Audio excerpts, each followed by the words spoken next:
안녕하세요. 나는 변호사다 김세라 변호사입니다. 오늘은 민법상 증여계약에서의 특수한 해제 사유와 특별한 해제의 효과에 대해서 이야기해보려고 합니다. 요즘처럼 자본주의, 물질 만능주의 사회에서 내 재산을 누군가에게 무상으로 준다, 무상으로 이전한다, 참 좀 흔치 않은 일이에요. 근데 여튼 민법에는 증여계약이라는 것을 두고 있고, 이 증여계약은 증여자가 수증자에게 자신의 재산을 무상으로 이전하는 계약이라고 설명을 하고 있습니다. 이 증여계약에서 중요한 거는 증여계약에서 정한 특수한 해제 사유와 해제 사유에 있어서의 특수한 해제 효과가 있다는 거예요. 그래서 일단 특수한 해제 사유 3가지입니다. 비서면 증여에 의한 해제, 망은 행위로 인한 해제, 사정 변경으로 인한 해제.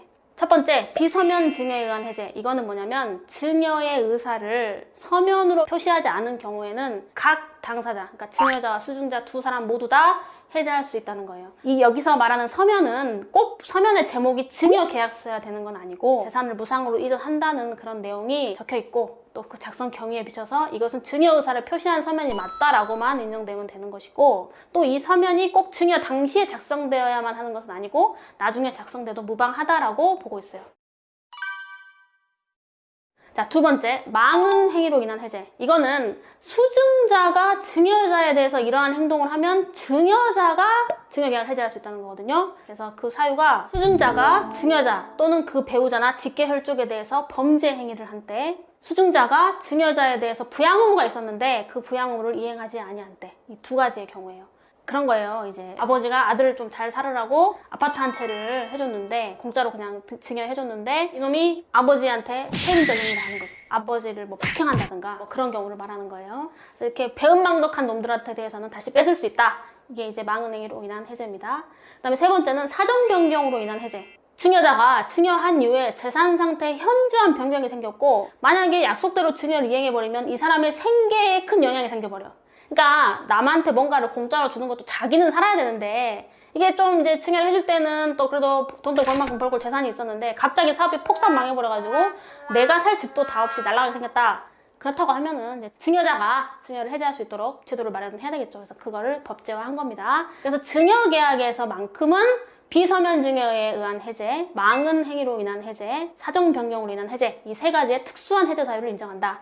그래서 실무적으로 내가 과연 이 3가지 사유를 주장할 수 있는 것인가. 그래서 뭐 증여자, 주로는 증여자 입장이겠죠. 굳이 수증자가 증여를 해제한다고 하는 경우 많지 않으니까 증여자가 이거 다시 다 없는 걸로 돌리고 싶어, 증여 안 하고 싶어 라고 할 수 있는 해제권 행사를 할 수 있는지 이걸 잘 살펴봐야 되고, 실제적으로는 아주 큰 실익을 가진다고 볼 수 있어요.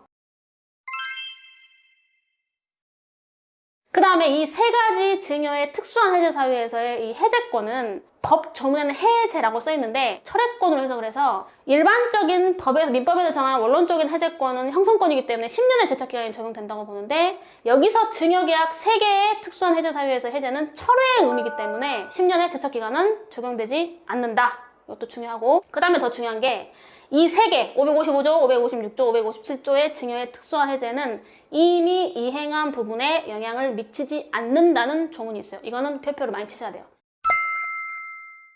이거는 이미 이행을 해버렸으면 그 부분 해제를 못한다는 거예요. 그래서 예를 들면 아파트를 아버지가 아들한테 증여를 해주고 등기까지 다 넘겨줘 버린 경우에는 부동산의 이행 완료는 등기를 기준으로 하는 거기 때문에 그 부분은 해제를 못해. 그러니까 등기를 돌릴 수 없다는 겁니다. 그래서 이미 이행한 부분에 영향을 미치지 않는다. 이 말은 이미 이행한 부분에는 해제를 할 수 없다. 통상 우리가 일반적으로 민법에서 말하는 오리지널한 해제권은 사실 해제권 행사하면은 소급해서 무효가 되고 다시 원상으로 다 돌려받을 수 있거든요. 근데 이게 그거와 좀 다른 거죠. 이미 이행한 부분은 아예 해제를 못 해버리는 거니까 사실상 이미 이행을 완료했으면 아예 해제권 행사 자체가 어렵다는 겁니다. 그래서 부동산은 등기까지 해줘버리면 해제를 못한다. 이렇게 이해하시면 됩니다. 그래서 이것도 참 재미있는 사건이 많아요. 그래서 한번 이해를 해주시기 바랍니다. 오늘도 이렇게 시청해주셔서 대단히 감사합니다. 구독과 좋아요 꼭 눌러주세요.